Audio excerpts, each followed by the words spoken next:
Until next time, leo tujadili kesi inayohusiana na msichana Celeste Rivers Hernandez, msichana ambaye mwaka huu, mwezi kama huu, tarehe kama hizi angekuwa anatimiza miaka 15, lakini maisha yake yaliondolewa. Mwili wake ulikutikana kwenye trunk, buti ya gari ya mbele ya gari aina ya Tesla, ambayo hiyo gari ina mlink moja kwa moja na msanii wa muziki anaitwa David Anton Barkey, ambaye ameimba hii nyimbo I don't care how long it takes. Sijui kuimba, lakini David definitely anajua ni kitu gani ambacho kimemkuta Celeste Rivers Hernandez. Na hapa nataka tujadili hii kesi kwa sababu ni kesi ambayo itatufundisha vitu vingi sana kuhusiana na sheria, lakini pia vitu vingi sana kuhusiana na system nzima mpaka unakuja kumcharge mtu na kesi mbalimbali. Sio kumfunga au kumhukumu, kumcharge mtu na kesi fulani, okay? Mwaka 2025 mwezi wa 8 wiki za mwishoni kuendea mwezi wa 9, inasemekana kwamba polisi walipigiwa simu wakiambiwa kwamba kuna harufu inayotoka kwenye gari, harufu ambayo ni kali, na hii ilikuwa kwenye neighborhood ya Hollywood, California, huko Los Angeles, Marekani. Polisi zile mara ya kwanza walipigiwa simu hawakwenda. Mara ya pili wakapigiwa tena simu, ikabidi waende kuangalia ni kitu gani ambacho kimetokea, na hii ilikuwa ni Septemba tarehe 8.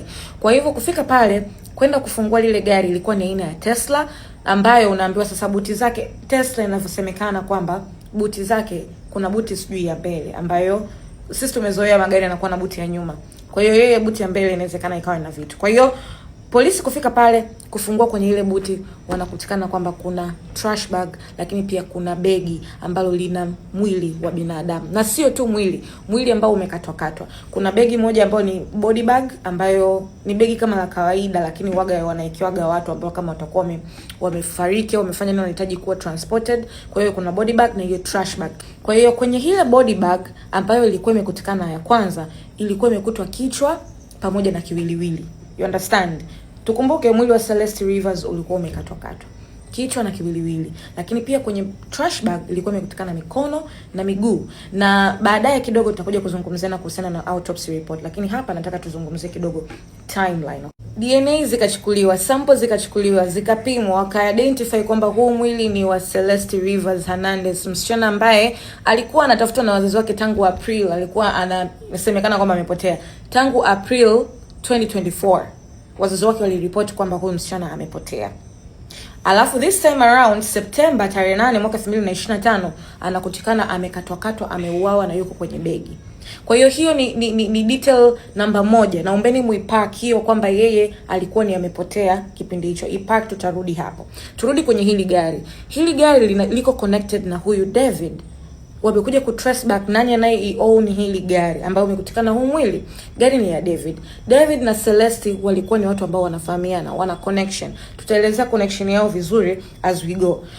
Watu hawa wawili walikuwa na connection. And then David hata mara moja hajawahi kusema kwamba amepoteza gari. Hajawahi kutoa lost report ya gari, kuripoti kwamba mimi jamani gari langu silioni.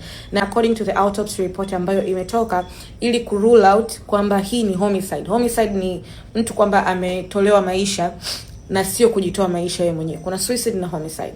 Kwa hivyo ili ku rule out kwamba ni homicide ilibidi wafanye uchunguzi ni kitu gani. Na inavyosemekana kwamba huu mwili wa Celeste Rivers alifariki around tarehe 23 mwezi wa 4 mwaka 2025. Hiyo ndio siku, ndio tarehe ambayo alikuwa ameuawa. Mind you, gari limekutikana September. Kuanzia mwezi wa 4 mpaka September. Lakini hapa mwezi wa 4 baada ya huyu kukatwa, kuuliwa, hakukatwa. Unaambiwa around tarehe 1 mwezi wa 5.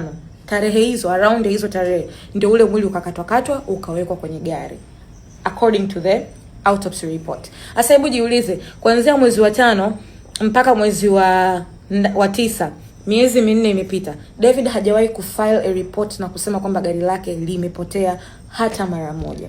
Kwa hiyo mpaka hapa David alikuwa ni first suspect. Na kumbuka mwili umepatikana tarehe 8 mwezi wa 9, lakini David hajawahi kushikiliwa na kuwekwa ndani.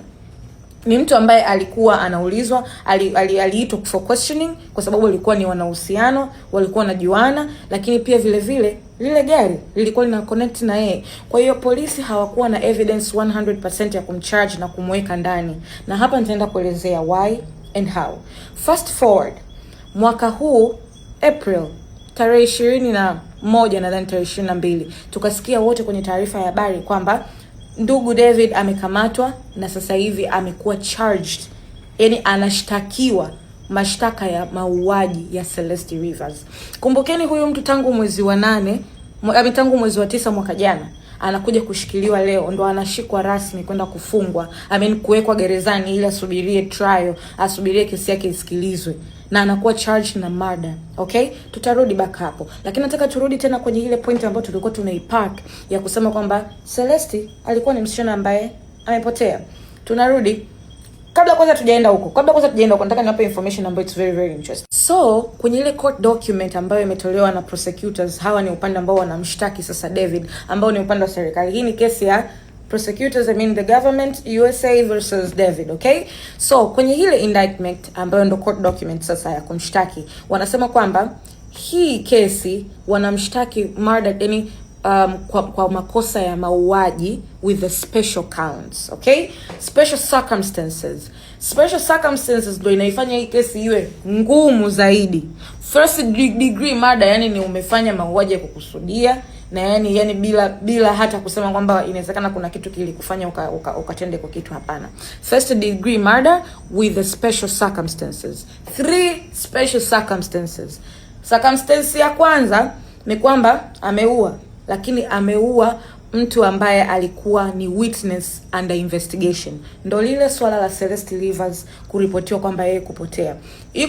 Hizo number of times zote familia ya Celeste Rivers inaenda kuripoti polisi kwamba mtoto wao amepotea, inamaanisha ni kesi ambazo zilikuwa zinafunguliwa, na huyu Celeste ilikuwa ni part of the witness. Hata kama wewe kitendo kimekukuta kwako, hata kama wewe umetoroka, hata kama wewe ni mhalifu, hata kama wewe ni part of the witness.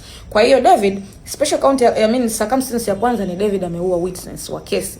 Special circumstance ya pili ni kwamba David kwenye kitendo cha kufanya haya mauaji alikuwa amemdanganya na kusubiri. Yani ni kwamba unajua kabisa mtu unataka kumfanyia kitu fulani. Yani wewe mpango wako ni kumdhuru Warda. Kwa hiyo unachokifanya, unanidanganya mimi, unataka kuniona, umenimisi, sijui nini na nini. Yani kwamba hauna intention ya kufanya kile ambacho unataka kukifanya. Okay? Afu nikifika ndo unafanya intention yako. Hiyo ni ya pili. Circumstance ya tatu ni yeye kukatakata vile viungo, kwamba unakatakata viungo vya binadamu. Hiyo ni circumstance ya tatu.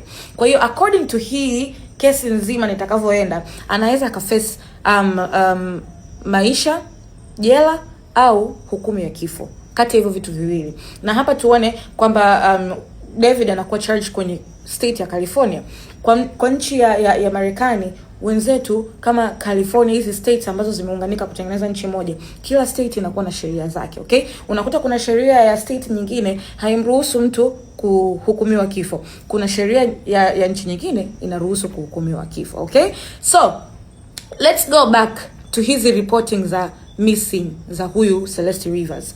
According to wazazi wake na according to the police ambao walikuwa wanafuatilia hii kesi, wanasema kwamba wazazi wake na Celeste walianza kuripoti kupotea kwa Celeste tangu 2024, tangu mwaka 2024. Na mara yake ya kwanza kuondoka kudisappear nyumbani ilikuwa ni Valentines ya mwaka 2024. Lakini baada ya few days akarudi. March tena tarehe 19 hivi. Again hakarudi. Baada ya siku kadhaa tena akarudi, na mara ya mwisho kabisa kupotea ndio April 2024.